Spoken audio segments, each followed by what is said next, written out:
This tree stub's about to be taken down. Will it hit this limb and break it? Will it hit one of these buildings? Let's take a look at how we could tell on this edition of Along the ForestApps Road.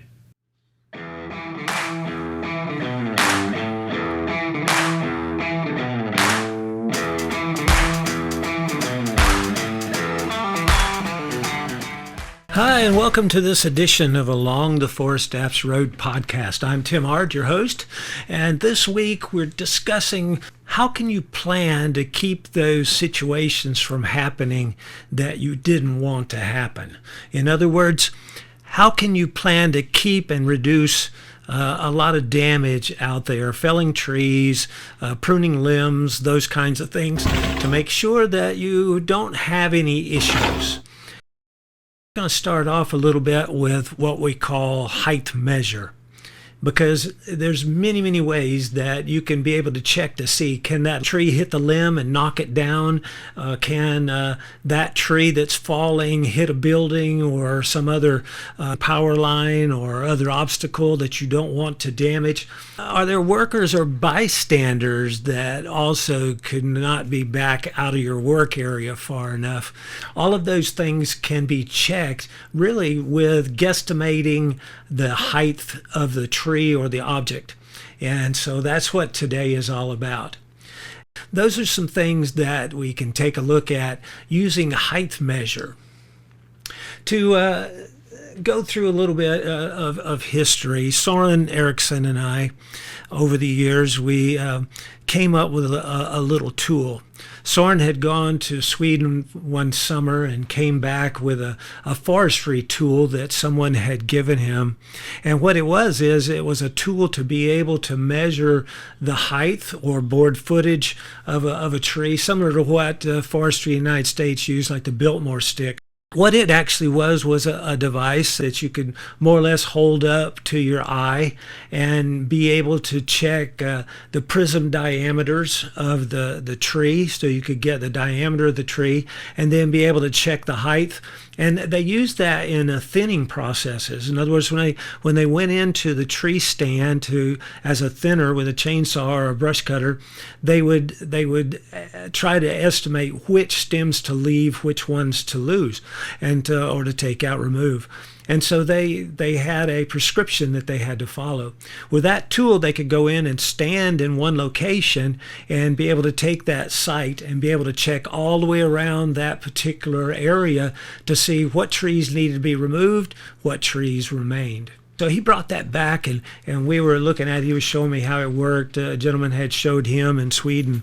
We started to kind of look at a couple features there, and one of them was a height measure. In other words, how important is it to be able to check to see, how tall a tree is, or that limb on the tree, where would it lie on the ground as the tree falls? All of those kinds of things we started to play with.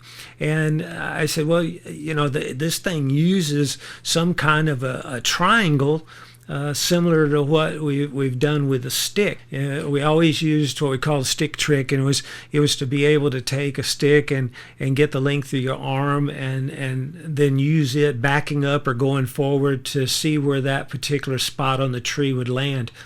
And so I said, well, it's basically that same triangulation.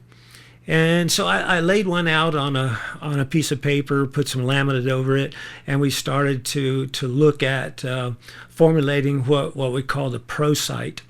And we came up with several different versions of it, and so it was very popular in our game logging training programs. What we also added to that was how we could be able to check lean of the tree, or assist in that by, we would take a bar wrench and put into the chain that was attached and or string, and be able to use it as a plumb bob to see where that particular lean of the tree was, working from the center of the canopy. And then also we put on there the segment system to check the lift. And so those different calibrations on there, or calculations on there, would give you the ability to say, okay, we've got a 50-foot tall tree. It's got a 2-foot base. From the hinge to the lifting point, that would be a 25 segment tree.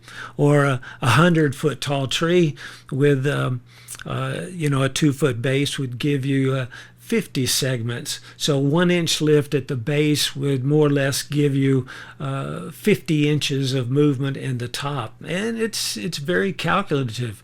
It works very, very well. And so we played with that in trainings and used that quite a lot in our competitions and those kinds of things. And so that's the Pro Sight. And that Pro Sight was a little bit large. We had a little pouch for it and some different situations to be able to make it able to carry it on the belt a little better. But it was kind of bulky. And I still have some of those on our Shopify account site, so you might take a look at that. I was up in Olympia, Washington, and we were doing a Arbor Master training. This was back in the days before it was that. It was actually Arbor Games at that time. We were working with a group at the university grounds there. I was showing the stick trick, and one of the guys said, my dad used to use a technique when he pulled up on the site. He cut trees in residential areas for years. He would pull up on the site, and he had these 2 sticks that he kept on the dash of his truck. And he said he would take those 2 sticks and cross them like a T, and he'd hold it on his forehead and scan around the yard or go out to the buildings or power lines or whatever, and he'd use those 2 sticks. He said, I bet you he was checking height. I said, I bet he was.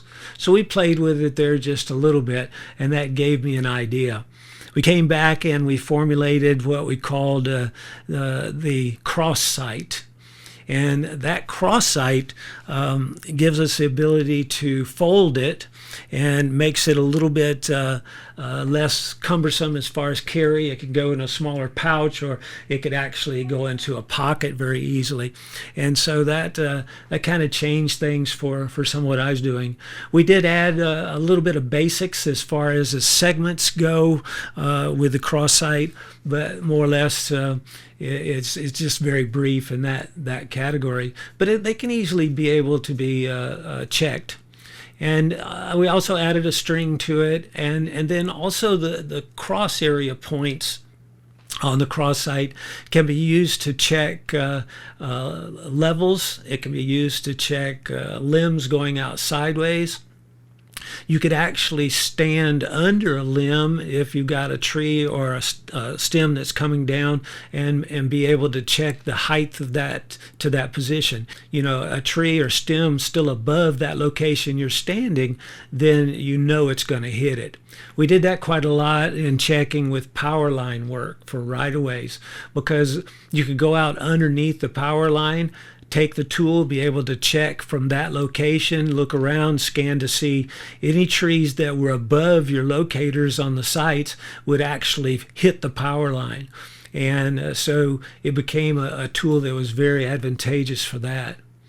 And so it all came from Soren bringing that stick technique that we used for quite a number of years, and then bringing that tool kind of spurred the Pro Sight and later on the Cross Sight. That's a neat thing to look at.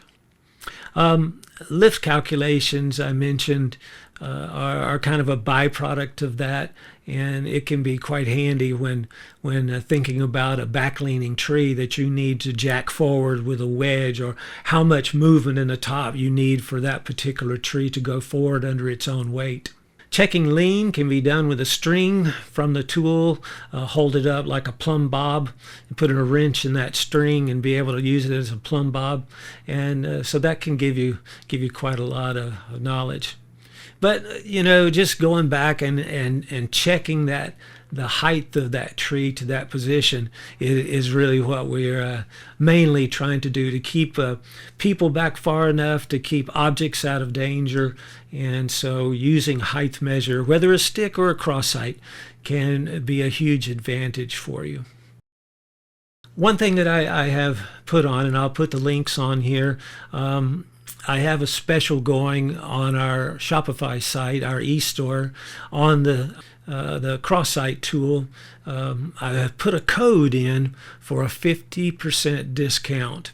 So if you go in and you watch this to the end and you hear about this code, it's CS space tool, and that will give you a 50% discount off the price of the tool, however many you want to buy. And I'll put the link on there also. Check out, watch the whole video, and we will then give you the opportunity to get quite a savings on the cross-site tool. I just want to thank you for dropping by today, and please check out our YouTube site, and that's at ForestApps, the @ symbol and ForestApps, and that'll take you to our YouTube site.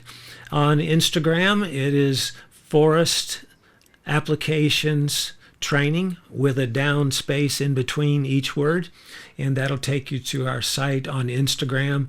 Facebook, you can just put in Forest Applications Training. It goes to our page, or just Tim Ard to follow most of my activities. So we want to thank you for dropping by today, and we look forward to seeing you along the ForestApps Road at some point. So this is Tim Ard wishing you good song.